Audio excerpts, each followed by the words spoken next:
Fala, jovem, beleza? Vamos aí à nossa penúltima aula no assunto de relações numéricas fundamentais, grau de pureza e rendimento, tendo como última aula fórmula mínima e fórmula percentual, algo muito tranquilo, não é difícil mesmo. O mais importante é a gente pegar todo o conteúdo até onde a gente já viu. Depois eu só vou acrescentar essa ideia de fórmula percentual e fórmula mínima, que você vai ver que é moleza se você já entendeu isso daqui, tá? Bom, reagente e excesso limitante foi a nossa última aula.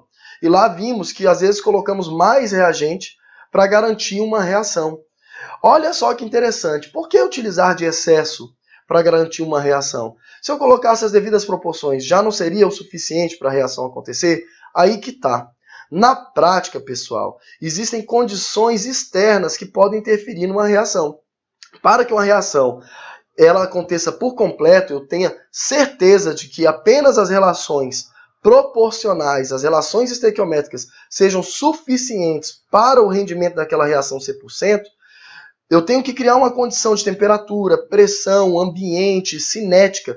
Presta atenção, para que uma reação tenha rendimento 100%, é necessário as devidas condições cinéticas para que ela tenha. Se a questão não falar nada sobre o rendimento, é porque ele deve ser considerado 100%. Se ela falar considere 100%, também considere 100%.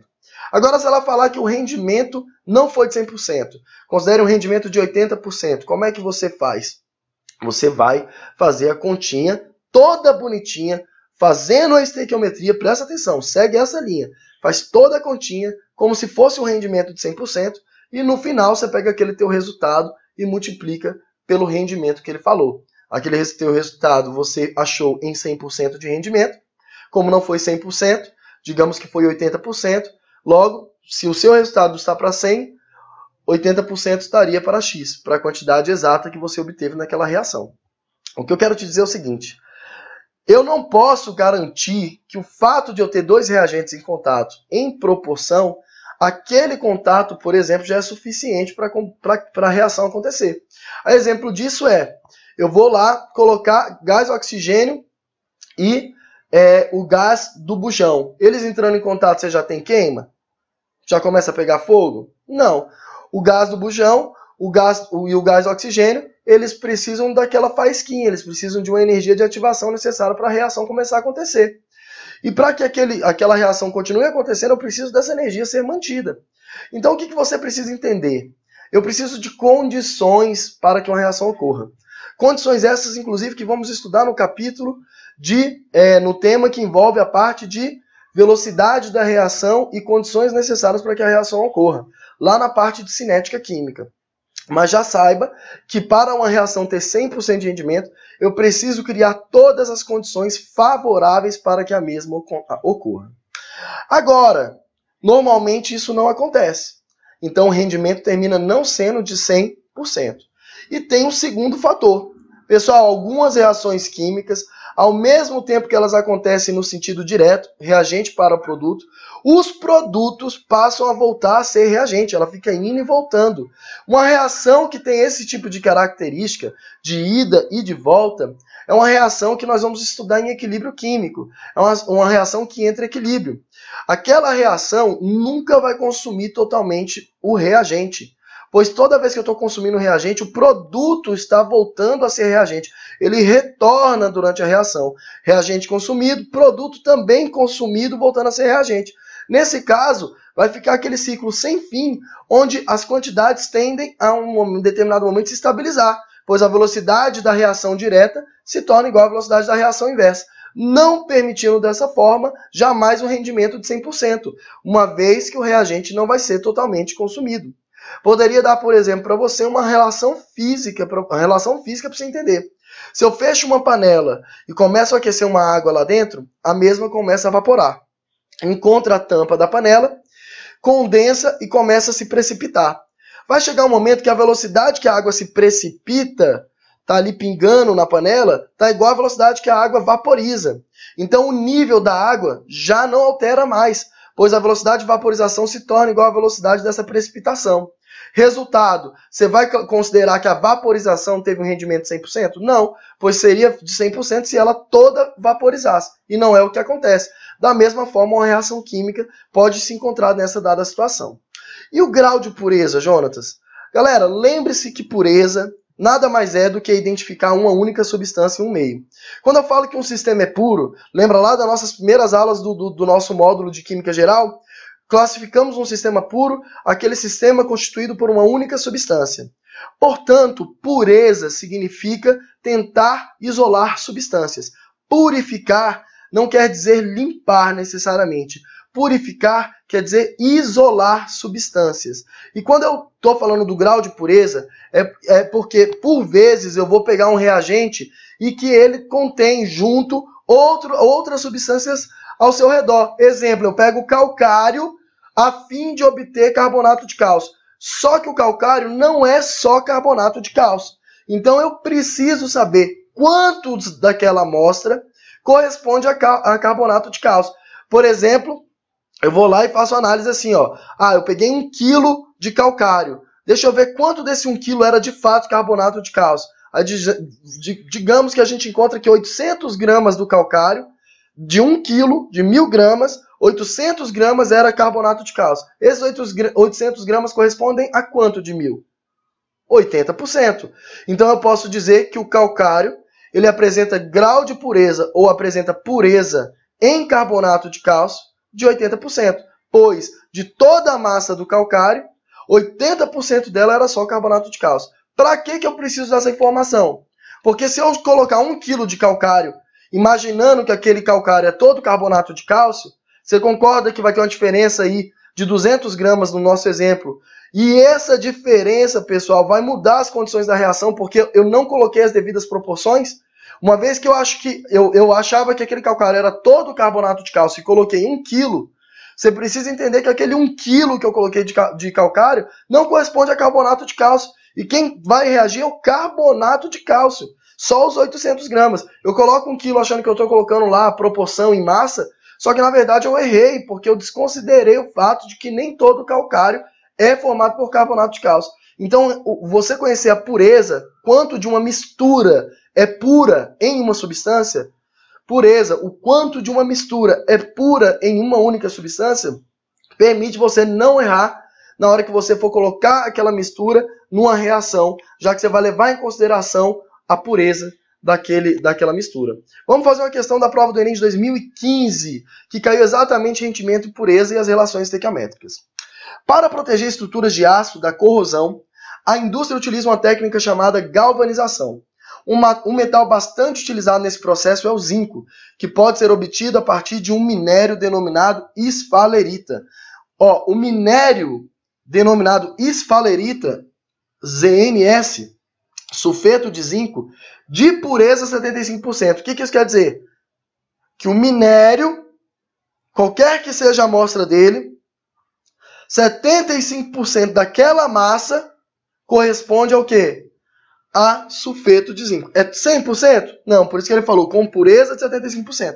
Então a primeira coisa que você vai fazer é, ele te deu uma massa de minério, mas não é o minério todo que reage, é só o sulfeto de zinco que reage. Eu pego aquela massa e já extraio dela o quê? 75%. Como a gente vai fazer, você vai observar.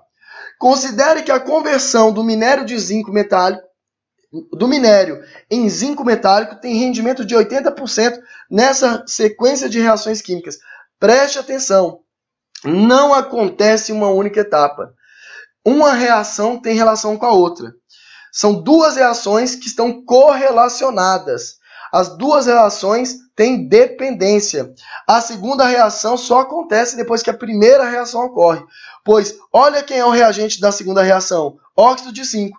E onde que o óxido de zinco foi formado na primeira reação? Olha lá, ele aparecendo no produto. Então, essas duas reações são dependentes, pois a segunda reação depende primeiro que eu extraia o óxido de zinco da primeira reação. Aí eu pego aquele óxido de zinco produzido e ponho ele para reagir na segunda reação. Fique atento. E ele falou que essa reação toda, global, que seria a soma dessas duas reações, o conjunto depois dessas duas etapas, a gente observa que não é 100% que se transforma. Deveria ser se fosse um rendimento de 100% e seguisse exatamente as proporções, mas não foi. Não tivemos 100% de rendimento. Tivemos 80%. O que eu falei com rendimento? Faz tudo como se fosse 100%, depois você vai lá e multiplica por 80%, que você vai tirar o quanto de fato foi produzido. Considere as massas molares, ele deu pra gente e perguntou: que valor mais próximo de massa de zinco metálico em quilogramas? Quem é o zinco metálico? É esse daqui, ó. Pessoal, toda vez que ele se refere a uma substância metálica, é uma substância monoatômica, só aquele elemento. Zinco metálico, só zinco. Alumínio metálico, só alumínio. Ferro metálico, só o ferro. Zinco metálico, só o zinco. Então ele quer saber qual o valor mais próximo da massa de zinco metálico, ou seja, quanto de zinco metálico vai ser formado em quilogramas a partir de 100 quilogramas de esfalerita. Pessoal, a esfalerita, lembrando a você, ela não é 100% sulfeto de zinco, ela é 75%. O que eu falei para você fazer? Já pega, então, desses 100 quilos e tira 75%. Ou seja, quanto que é 75% de 100? Não é 75 quilos? Então, para a reação, eu não vou colocar 100 quilos, pois ela não era pura. Eu vou colocar apenas a parte pura do sulfeto de zinco, que corresponde a 75% total. Ou seja, 75% de 100 quilos dá 75 quilos. Então, eu quero saber, em outras palavras, muda a pergunta aqui, ó. Quanto de zinco metálico será formado a partir de 75 quilos de sulfeto de zinco? Quanto deste será formado a partir de 75 quilos desse? Note o seguinte, ó. Para cada 2 mols de sulfeto de zinco, eu formo 2 mols de óxido de zinco, que é o participante da segunda reação. Gente, de 2 mols para 2 mols, é o mesmo que falar de 1 para 1. A relação deles está o quê? Idêntica. O que eu aumento num, eu aumento no outro. O que eu diminuo num, eu diminuo no outro na mesma proporção. É exatamente a relação de 1 para 1. 2 para 2 é o mesmo que 1 para 1. O Enem quis confundir você nisso daí. É o mesmo que 1 para 1. Ou seja, a cada 1 mol de sulfeto de zinco, eu produzo 1 mol de óxido de zinco. Posso falar isso? Produz, porque a relação é de 2 para 2, 1 para 1, 4 para 4, todas elas continuam sendo uma relação de 1 para 1. Então, para cada 2 eu tenho 2, é o mesmo que dizer para cada 1 eu tenho 1. Então, a cada 1 mol de sulfeto de zinco, eu produzo 1 mol de óxido de zinco, que por sua vez, 1 mol de óxido de zinco forma 1 mol de zinco metálico. Ou seja, a relação do sulfeto de zinco com o zinco metálico termina sendo de 1 para 1, pois a cada um desses eu formo 1 mol de óxido de zinco, e por sua vez esse 1 mol de óxido de zinco forma 1 mol de zinco. Então eu tenho uma relação de 1 para 1 também do sulfeto de zinco só com zinco. Vamos analisar detalhadamente essa relação, né? Ó, primeira coisa que a gente viu foi o quê? A amostra, ela tinha impurezas, ela era 75% dos 100 quilos de sulfeto de zinco. Maravilha, achamos 75. Cálculo da massa de zinco com rendimento de 80%. Então, o que a gente vai fazer? Vamos lá fazer as duas reações, ó. Olha o que foi feito aqui, ó. Eu cheguei e multipliquei. Já que a primeira equação estava multiplicada por 2, o fator, como eu produzo 2 mols de óxido de zinco, eu também poderia dizer que a partir, se eu dobrar essa quantidade aqui, ó, ela era 1, ó. Aí, se eu quiser dobrar, eu posso dobrar. Se 2 está para 2, aqui era 1 para 1, ó. Antes era de 1 para 1. Então, eu posso dizer que também, se eu dobrar essa de acordo com o Proust, eu dobro essa. 2 para 2. É só você entender que do zinco, sulfeto de zinco, e para o zinco, a proporção deles é de 2 para 2, ou de 1 para 1. É a mesma. É exatamente a mesma. Então, pessoal, se 2 mols estão para 2 mols, 2 mols de sulfeto de zinco estão para 2 mols de zinco, com rendimento de 100%, 2 mols, considerando que o rendimento não é 100%, é quantos por cento? É 0,8%, perdão, é 80%, 80 por 100, 0,8%, não são 2 mols que serão formados, seriam 2 mols se fosse 100%. Então, como é 80%, eu pego esse 80%, 80 sobre 100, 0,8, e multiplico por 2. 80% de 2 é o que de fato vai ser formado. Uma vez que eu acho esse valor, então, eu estou achando o valor que de fato é formado a partir de 2 mols de sulfeto de zinco. Galera, o que são 2 mols de sulfeto de zinco? Ele deu para a gente a massa molar do sulfeto de zinco. Olha lá, cadê? Sulfeto de zinco, 97 gramas por mol. Se o sulfeto de zinco é 97 gramas por mol, 2 mols, né? 2 vezes 97 está para 0,8 vezes 2, olha lá. 80% de 2, porque não é 100%, não é isso? A relação é de 2 para 2. Mas como é 80%, eu pus 0,8 de 2. Então, 2 mols dele estão para 2 mols de zinco. 2 vezes a sua massa molar. está para 2 vezes a massa molar do zinco, vezes 0,8, pois o rendimento não é de 100%. Assim como 75 quilos, que é a massa que ele está colocando para reagir, vão produzir quantos? X.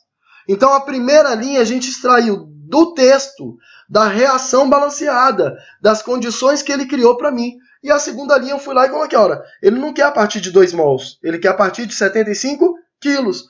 Aí eu fiz a regra de 3x, esse x vai dar 40,2 quilos. Ele pede o valor mais próximo de 40,2 é 40, seria a resposta letra C de casa. Pessoal, aqui a gente fez tudo. A gente fez rendimento, a gente fez grau de pureza, fez balanceamento, fez estequiometria. Então, meu amigo, se você faz uma questão dessa, essa questão foi uma questão que muita gente errou. Você está preparado. No nosso material tem mais questão sobre isso. Não deixe de fazer essas questões. Tem todas as questões do Enem. Se você ainda não é nosso aluno, corre lá no site quimicaresolve.com.br e adquira o melhor pacote de química pelo preço mais justo do Brasil, sendo que é o material mais completo que você pode ter. Um grande abraço, espero vê-lo em breve.